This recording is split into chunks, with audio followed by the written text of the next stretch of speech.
Cher here, and today, yes, we're going to be talking about Love Live music, as it states in the title below, or if you saw the thumbnail. For this format, I'm going to do something a little bit differently because we do have a lot more new Love Live songs to go over, and if I do the usual react by first sight format or first sound format, then it might take a little bit longer than I would like.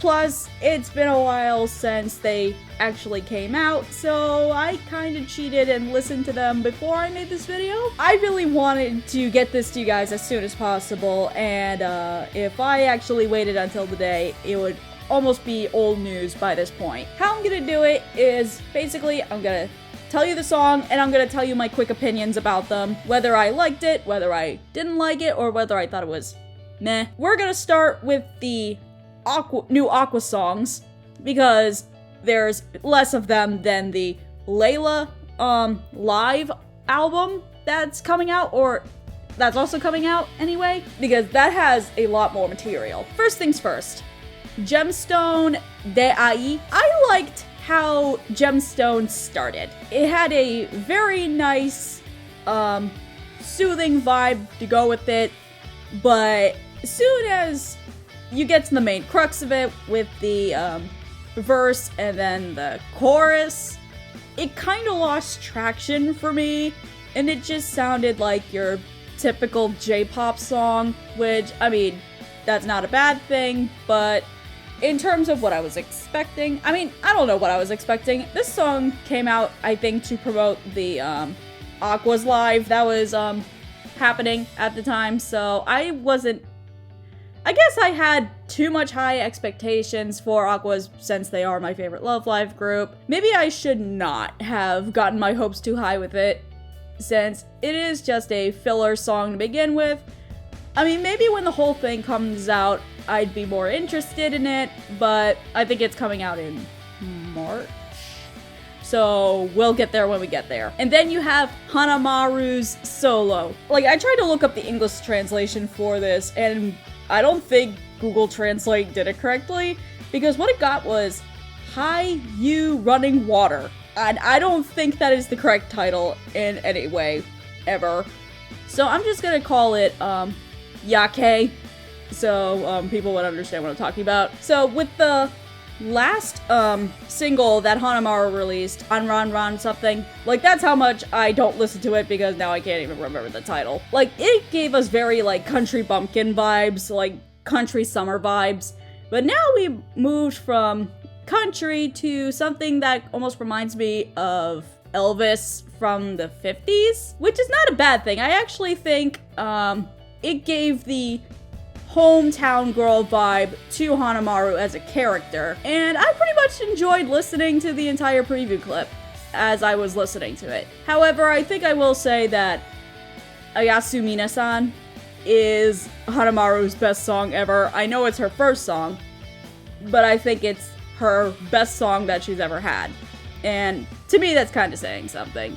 Not that I don't like Hanamaru's solo vocals, like, Hanamaru is talented as hell, or her seiyuu is talented as hell, but yeah, I just don't know what's going on here. I guess when Yake, the full thing, comes out, I will have it on my playlist or something like that, but as of right now, I think I'm sticking to Ayasumi-san. And now we're gonna be moving on to, finally, our new Liella songs. So the first new one that we have that plays after the first anime opening is called What a Wonderful Dream. Like, part of me hopes that this is going to be the ending to, like, the next season that's gonna come out this year, but I highly doubt that's going to be the case, because every single time I assumed, oh, this is gonna be the ending song or the opening song to something, it's never that. So I should stop setting my expectations that high, because I know it's never gonna happen. But the fact that I wanted this song to be an anime ending so badly, I think kind of tells you that I really enjoyed this song, and I can't wait for the full thing to come out in March. And then every song after that that's not something that we heard before, or the last song that I'm gonna talk about, is a new solo from each one of the girls. The first one is Light Blue Sunday by Cuckoo. Her first single was Ready Steady Positive, which I really liked because it showcased her extroverted personality. And for Light Blue Sunday is more on the tamer side of things. And this also fits very well because when she gets laid back, she does get laid back when she wants to be.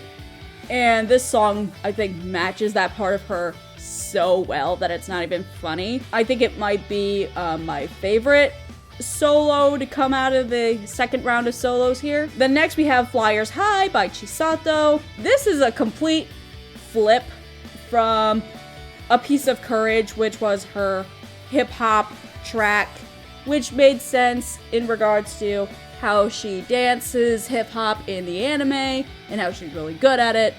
But Flyers High, it's more general pop, I would say, I think. It's still a very fun piece, and I really liked it, but I think A Piece of Courage gave more of what Chisato was about than this song did, which I don't think is a bad thing. Like I said, Flyers High is still a good song, but do I think it's Chisato?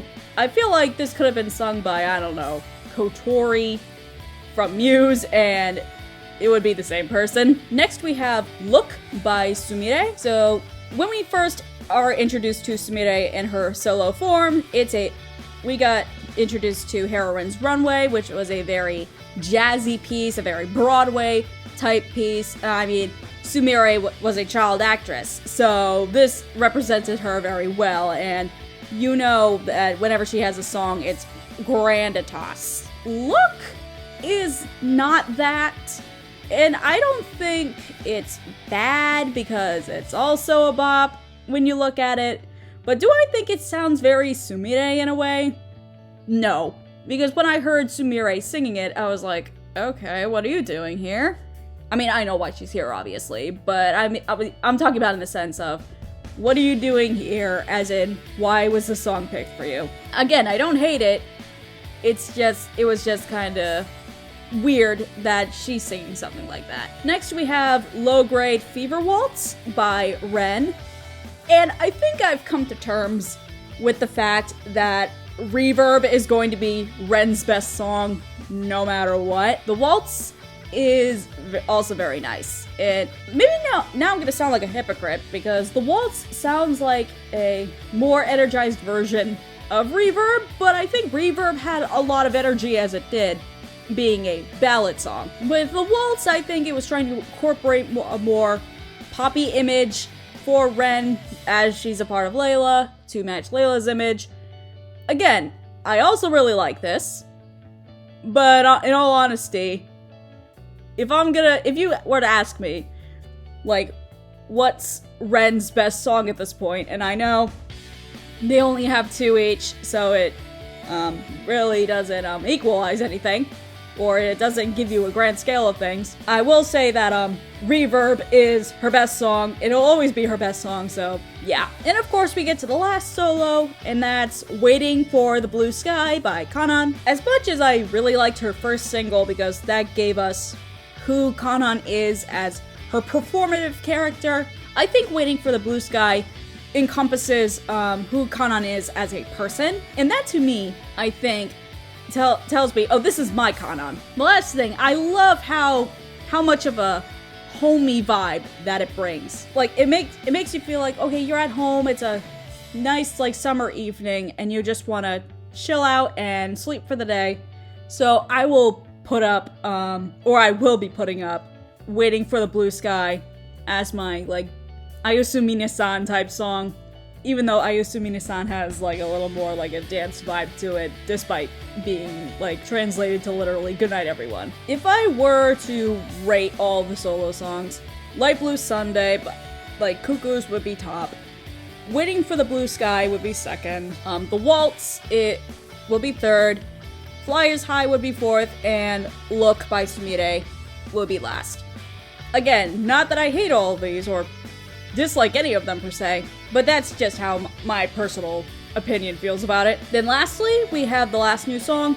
I know that sounds redundant, but we have the next collective song called Unison. I know this is gonna sound ironic based on the title and everything, but this song basically encompasses what Liella is and their success that they're going to find, hopefully, in their future. It brings, like, such hope into my chest that I'm really excited to listen to the full thing. And I wish that we got the whole preview or listen to the whole thing of it, because right as the preview ended, it cuts to, I think it sounded like Cuckoo was doing it, but it was the rap verse, which it was most likely the second verse of the song, and I think it was Cuckoo who was starting the rap portion, and I was like, oh, come on! This is like the first time I actually wanted to hear that! And you guys know me. I am very picky about what rap music I listen to, and I spoke with this with my sister's friend the other day when she came to visit, but yeah, a lot of rap music outside of America is really bad, and you rarely get to hear good stuff from time to time, but I had a feeling that we were gonna get something really good, and I was like, oh, now I have to wait until March to actually hear it. Tears. So anyway, that pretty much wraps up this video, and those are all of my opinions about the songs that have come out, or that will come out later next month.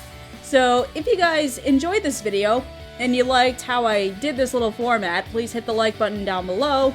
Be sure to put your opinions in the comments down below, and if you guys haven't done it so yet, please hit the subscribe button and hit the bell for all of my future videos. I'm Cait, and it's been real. Ciao!